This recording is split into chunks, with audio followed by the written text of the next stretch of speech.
తెలుగు వారి number 1 choice Telugu matrimony. ఇక విశాఖలో జరిగిన 2 రోజుల సిఐఐ సదస్సులో ఏపీకి పెట్టుబడుల జాతర కొనసాగింది. ప్రతిష్టాత్మకంగా నిర్వహించిన ఈ సమ్మిట్ లో పలు జాతీయ అంతర్జాతీయ సంస్థలతో ఏపీ ప్రభుత్వం ఒప్పందాలు కుదుర్చుకుంది.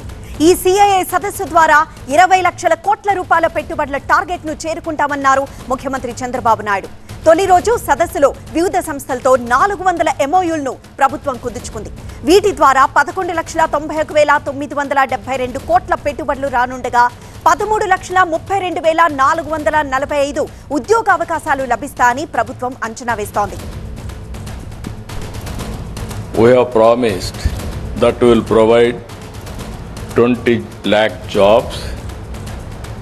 I am confident, I am very happy by today evening we will cross 20 lakh investment for the last 18 months.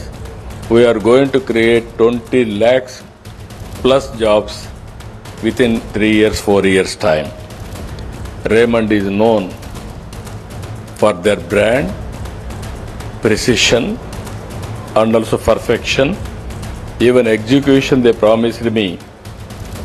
By 27 they are going to complete all 3 projects. I am very happy.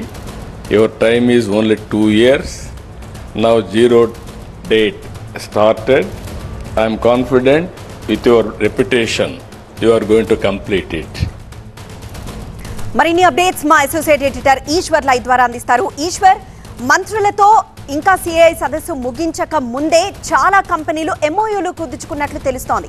So CII సదస్సుకి సంబంధించిన highlights ఏంటి?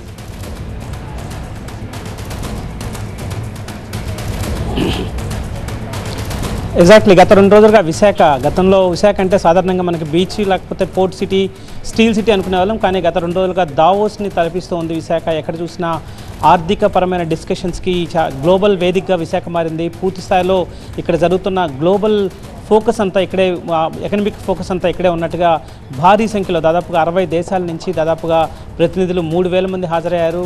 30 దేశాల నుంచి మంత్రులు హాజరయ్యారు. ఇక్కడ భారీ ఈ వేదికగా, ఈ ప్రతిష్టాత్మకమైన వేదికగా కీలకమైన ఆర్థిక పరమైన చర్చలకి ఇది కీలక వేదిక అయింది. ఆంధ్రప్రదేశ్ ఇప్పటికే ఈ పర్టికులర్ సెషన్లోనే, ఈ 2 రోజుల్లోనే 13 లక్షల కోట్ల పెట్టుబడులను సాధించింది. అంతే 13 లక్షల ఉద్యోగాలకు కూడా ఇది వేదిక కాబోతుంది అన్నట్టుగా ముఖ్యమంత్రి ప్రకటించారు. గత 18 నెలలుగా తెలుగుదేశం పార్టీ ఆధ్వర్యంలోని కూటమి ప్రభుత్వం అధికారంలోకి వచ్చాక ఇప్పటివరకు 20 లక్షల కోట్ల వరకు పెట్టుబడులు సాధించాం. అవి సాయంత్రానికి 25 లక్షల కోట్లకు చేరుతుంది. మేము ప్రామిస్ చేసినట్టుగా 20 లక్షల ఉద్యోగాలను దాటి రాబోయే 3 ఏళ్లలో ఇవన్నీ గ్రౌండ్ కాబోతున్నాయి. 20 లక్షల ఉద్యోగాలను కూడా ఇవ్వబోతున్నాం అన్నట్టుగా ముఖ్యమంత్రి చెప్పారు.